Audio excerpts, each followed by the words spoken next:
માવઠાનો માલ વેઠતા ખેડૂતો માટે ચિંતાજનક સમાચાર। હવામાન આગાહીકાર અંબાલાલ કાકાની મોટી આગાહી।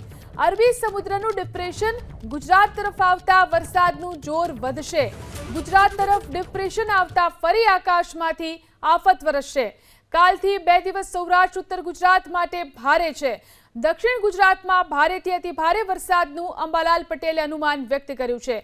સૌરાષ્ટ્રના તમામ જિલ્લાઓમાં માવઠાનો માર થશે। પાટણ, બનાસકાંઠા, સાબરકાંઠામાં પણ ભારે વરસાદનું અનુમાન। અરવલ્લી, મહેસાણા અને વડોદરાની આસપાસ પણ ભારે વરસાદની આગાહી। બંગાળ ઉપસાગરમાં સિસ્ટમ અને અરબી સમુદ્રમાં ડિપ્રેશનથી વરસશે વરસાદ। 2 નવેમ્બર સુધી દક્ષિણ ગુજરાતમાં ભારેથી અતિ ભારે વરસાદની શક્યતા છે।